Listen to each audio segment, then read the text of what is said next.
From JBS Studios in Greater New York, this is the JBS News Update with Teisha Bader.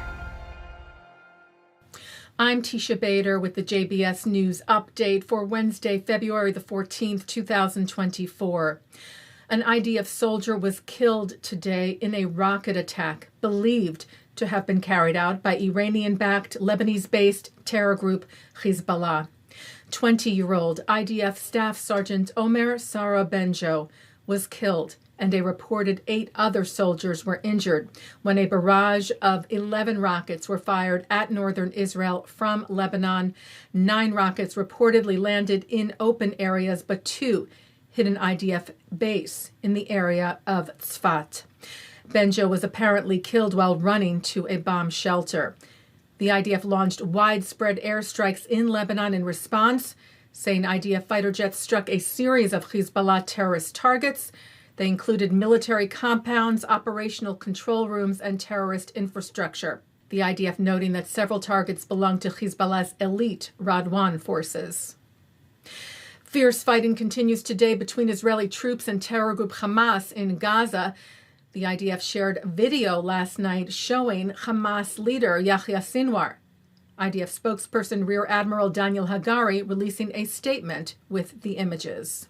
This evening, we are releasing a footage of the mass murder and mastermind behind the Hamas massacre of October 7th, Yahya Sinwar. This video is one of many that we have obtained since October 7th. Sinwar started a war with Israel, a war that Israel did not seek, a war that has caused immense suffering to Israelis and Palestinians alike.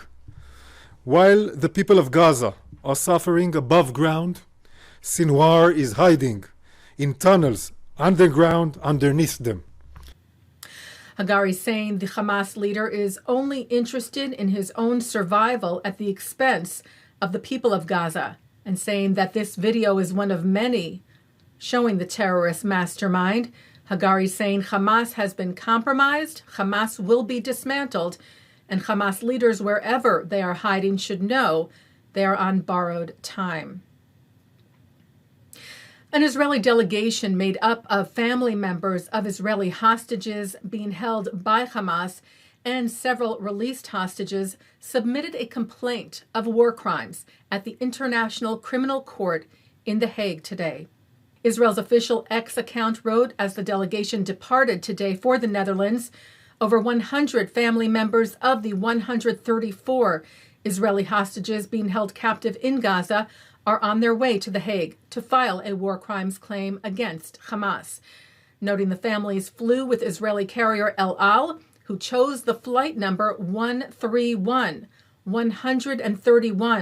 representing the number of days the hostages have been held in Gaza, and quoted from Deuteronomy vowing, "Justice, justice we shall pursue." Members of the delegation also addressed a rally of support outside the court where released hostage Raz Ben Ami, whose husband Ohad remains in captivity, stated, "We came to demand justice." Israel's delegation to Cairo returned home with no reported real progress made in talks to try and reach a hostage release deal. Israeli Prime Minister Benjamin Netanyahu's office said Israel did not receive in Cairo any new proposal of Hamas on the release of our hostages, saying the Prime Minister insists that Israel will not give in to Hamas's delusional demands, and that a change in Hamas's positions will allow the negotiations to advance. The Israeli team had met in Cairo, according to reports, with CIA Director William Burns, Qatari Prime Minister Mohammed bin Abdul Rahman Al Thani, and Egyptian officials regarding efforts to try and reach a hostage release deal. The demands by Hamas regarding such a deal, though not public, are believed to include a demand for a permanent ceasefire in Gaza and for over 1,000 Palestinian security prisoners to be let out of prison. Well, Israeli-American fashion designer Kobi Halperin held his first runway show under his own label for New York Fashion Week this week in New York City, which not only featured his beautiful designs, but also a message of solidarity and hope in these difficult days. The Jewish Week reports Halperin concluded his fall 2024 collection, which was titled Illumination of Hope, with an instrumental version of HaTikvah, Israel's national anthem, The Hope.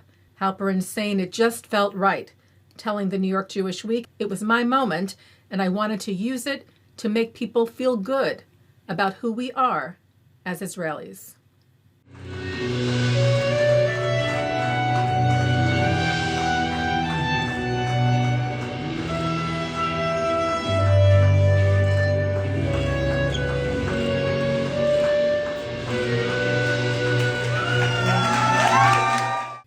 Taking a look now at our programming for tonight on JBS for Wednesday, February the 14th at 7 o'clock. JBS strategic analyst David Harris speaks with former Israeli Knesset member Einat Wilf.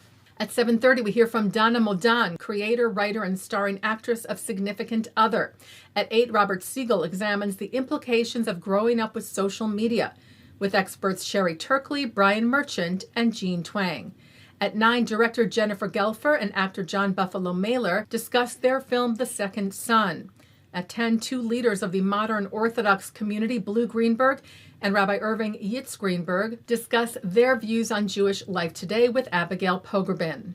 And coming up next, it's Thinking Out Loud. And that's the JBS News Update for Wednesday, February the 14th, 2024. I'm Teisha Bader. Am Yisrael Chai.